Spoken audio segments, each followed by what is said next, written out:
Okay, so we're gonna make a really neat dish. It's a grilled shrimp on rosemary skewers with rosemary white beans and sautéed Swiss chard. So there's three components that we want to work with. The first one are cooking the beans, and there's a couple things I want to talk about. First of all, I have two different white beans that we could use. One is a cannellini bean, which is really nice, creamy, good texture, and the other one is a large butter bean. So the only difference really is size and texture. But in terms of the cooking method, both of them, what I want to do is soak overnight in cold water before I start cooking the next day. It's not necessary to soak overnight. We can do the quick soak method, which is adding the dried beans to a pot with water and bringing it to a boil and turning off the heat and letting it sit for an hour. That would be the quick soak method, and then we'd be ready to go into cooking the beans. So the first step in cooking the beans after we've soaked them is to cover them with hot water. And if we take a look at this pot, I have a rosemary sprig, bay, a little bit of black pepper, and some red pepper flakes. And I bring it to a simmer, and I simmer for about an hour to an hour and a half until the beans are tender. I don't want to add any salt until the very end of the cooking the beans, because adding the salt will toughen the skins and prevent the beans from getting nice and creamy. They'll kind of be an undercooked bean if we add salt too early. So another important concept on cooking these beans is keeping it covered with hot water the whole time. So if the beans absorb some of the moisture, we want to add hot water to the pot while it's cooking. If you add cold water, it stops the cooking process and you have a kind of a crunchy bean. So when we're done, they're nice good texture. We add the salt, we take it off the heat, and this is kind of where I'm at right now, about to add the salt. Want to make sure that they're always partially submerged in moisture so that they don't dry out and so that they actually cook evenly. So we're at the point we'll add the salt, turn it off the heat, and this can be done 3 or 4 days ahead of time.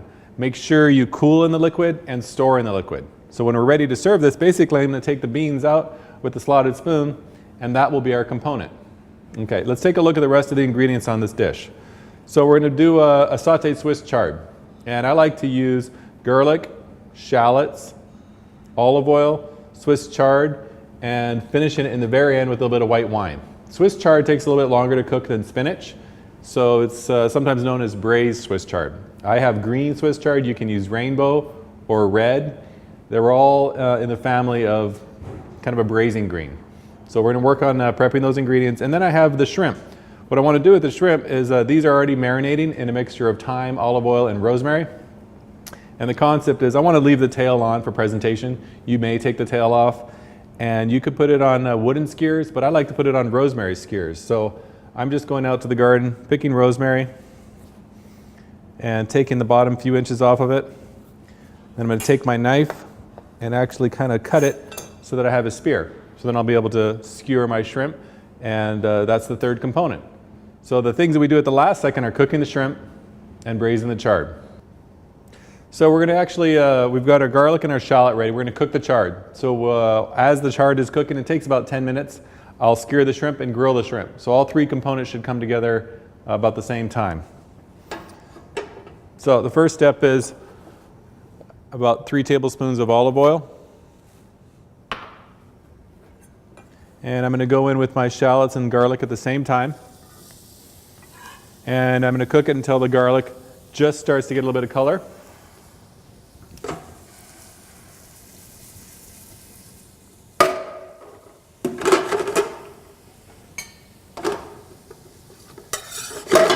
And I'm doing it on kind of medium-low heat so I don't burn the garlic.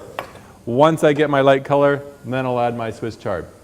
Let's take a look at the shrimp. So I've started with 1 skewer here, and I'm going to grill 2 of the shrimp.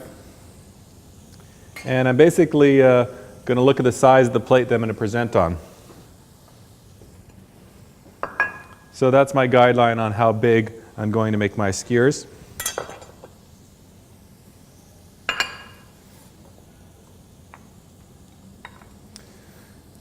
So when doing the shrimp, I want to kind of go in and I want to keep them tight together so that when I cook them, they cook evenly.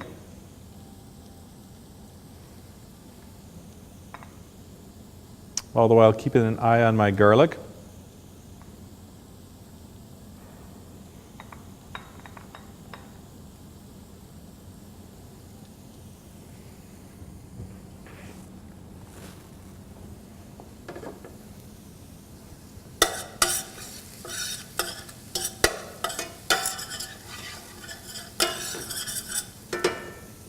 All right, I'm going to season. My grill is warm. I'm going to season my shrimp here at the last second.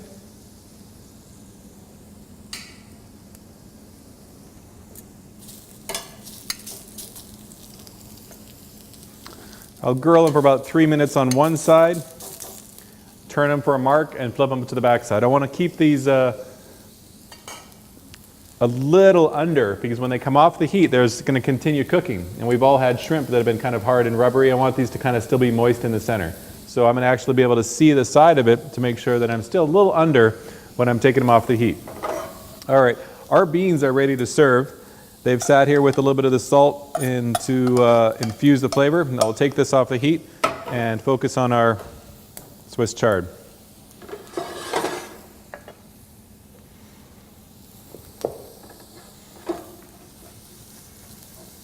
So we can see that our shallots are a little translucent. Our garlic is just starting to get some color. This is my sign to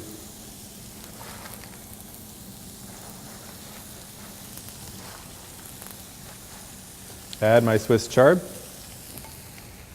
I'm seasoning with a small amount of salt, and not just for flavor. Salt draws out moisture. So whenever I'm sauteing mushrooms or spinach or Swiss chard, I add the salt in the beginning and it draws out the moisture.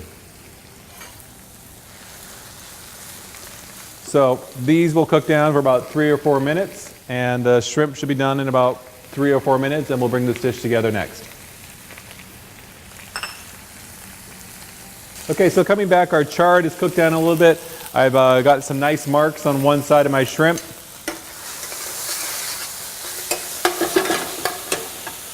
Let me turn my shrimp.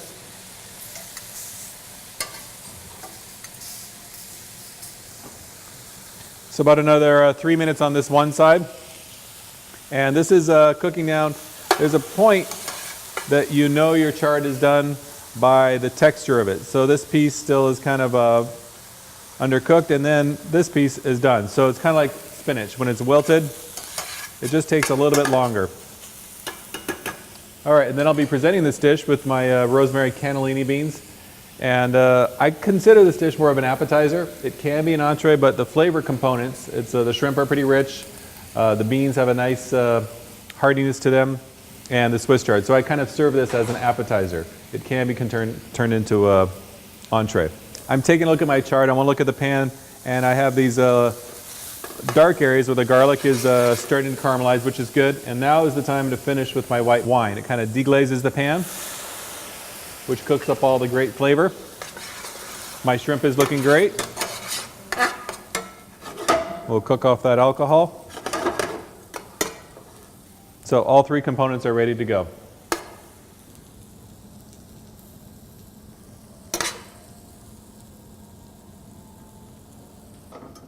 So our chard is down first, perfectly cooked and seasoned.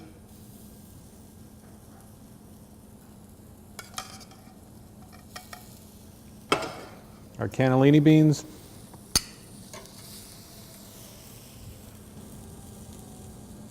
And then we'll finish with our grilled shrimp. So here we have it. Rosemary grilled shrimp on cannellini beans with braised Swiss chard. Enjoy.